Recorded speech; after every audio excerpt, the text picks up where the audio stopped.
Bismillahirrahmanirrahim.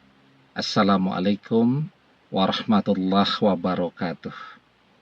Bapak-bapak, ibu-ibu, mas-mas, mbak-mbak, khususnya adik-adikku sekalian yang dirahmati Allah dimanapun Anda berada. Kembali di IIP Channel bersama saya, IIP Wijayanto. Kali ini kita akan membahas tema orang ketiga mendapatkan restu dari orang tua mantan.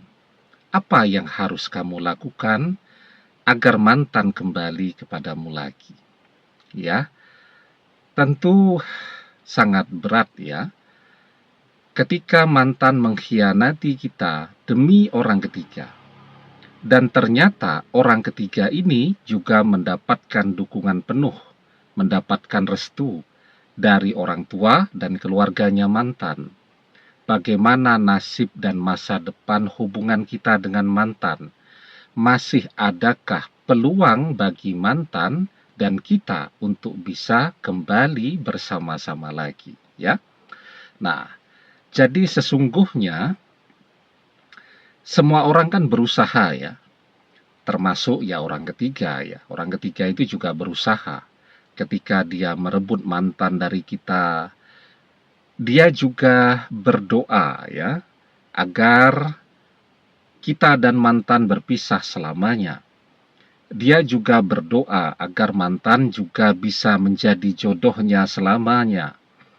Kemudian orang tuanya mantan, ketika mereka memberikan restu kepada orang ketiga, mereka juga mendoakan ya agar orang ketiga ini berjodoh selamanya dengan mantan. Artinya apa? Artinya kita betul-betul sendirian pada saat ini. Apa yang bisa kita lakukan? Kalau kita mau melupakannya, tentu itu oke-oke saja ya. Kita belajar untuk berbesar hati bahwa mantan sudah tidak menginginkan kita lagi, bahkan keluarga besarnya juga sudah tidak menginginkan kita lagi. Kita belajar untuk tahu diri dan menepi. Nah, tetapi kan ya, lebih banyak lagi di antara kita yang tetap mencintai mantan dan sangat menginginkan agar mantan kembali kepada kita lagi. Jadi apa yang bisa kita lakukan pada saat ini? Ada dua hal yang sangat penting untuk kita lakukan jika kita memang masih sangat menginginkan agar mantan bisa kembali bersama kita lagi. Yang pertama ya, biarkan saja dulu mantan bersama orang ketiga ya, bahwa sebuah hubungan itu juga tidak lancar-lancar saja. Ya, akan ada begitu banyak kerikil-kerikil, halangan-halangan di perjalanan mereka. Ya, saat ini mereka memang sedang rukun-rukunnya, sedang harmonis-harmonisnya, deket-deketnya, mesra-mesranya, karena mereka sedang sangat bahagia. Ketika orang sedang berada di puncak kebahagiaannya, dia bisa menutup ya matanya dari berbagai hal ya yang kemudian sebenarnya adalah kekurangan dari pasangannya. Itu tertutup semua tuh oleh rasa bahagia. Tetapi kan rasa bahagia itu kan tidak berlangsung terus. Paling ya sebulan, 2 bulan, 3 bulan. Setelah itu mata mantan orang tuanya baru akan terbuka. Oh, orang ketiga itu begini toh. Oh, orang ketiga ini seperti ini toh. Nah, jadi di situ ya mereka akan menyadari ya bahwa inilah hasil dari pilihannya tadi. Nah, abaikan saja dulu mereka, biar mereka menyadari siapa orang ketiga ini ya.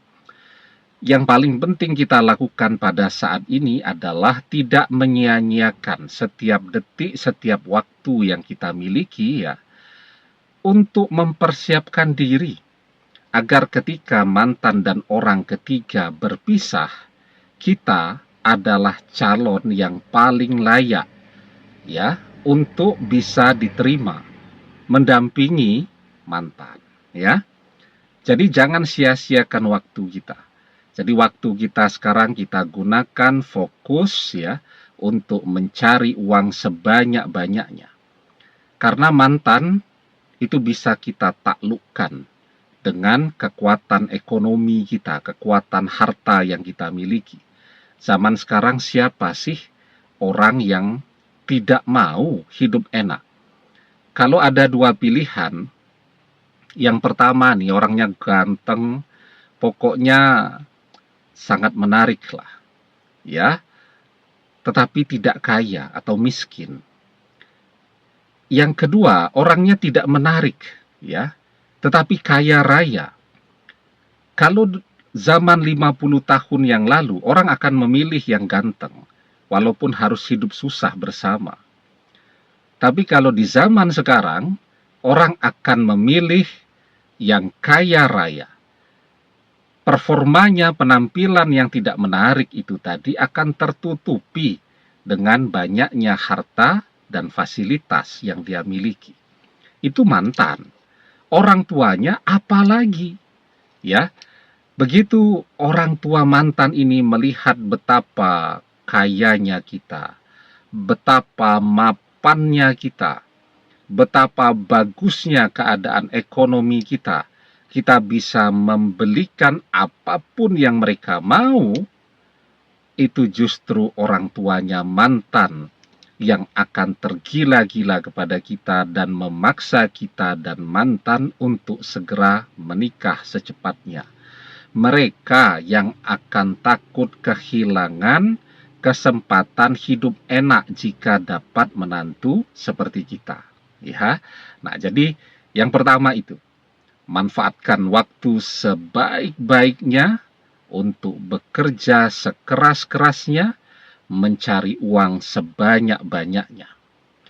Ya, agar ketika mantan dan orang ketiga ini berpisah, kita menjadi calon yang paling layak untuk dipilih berdampingan dengan mantan. Nah, kemudian yang kedua ya. Tapi sebelum kita lanjutkan ke yang kedua, jangan lupa yang belum subscribe untuk memencet tombol subscribe dan menyalakan lonceng notifikasi agar Anda selalu mendapatkan pemberitahuan video-video terbaru dari channel kesayangan kita ini. Dengan subscribe, doa-doa kita selalu terhubung sehingga kita selalu bisa berdoa bersama-sama ya. Yang kedua, walaupun orang ketiga mendapatkan restu, support, dukungan 100% dari orang tuanya mantan, jangan lupakan, ketika orang ketiga merebut kita dari mantan, dia tahu mantan milik kita tapi tetap saja dia rebut. Kita adalah orang yang terzolimi, doa kita mustajab. Ketika mantan mengkhianati kita demi bisa bersama orang ketiga, kita adalah orang yang terzolimi, doa kita mustajab.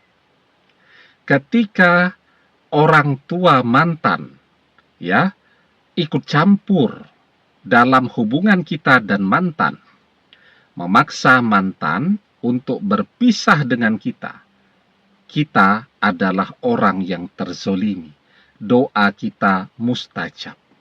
Jadi sebenarnya tanpa kita sadari, kekuatan doa kita itu 3 kali lipat ya kekuatannya.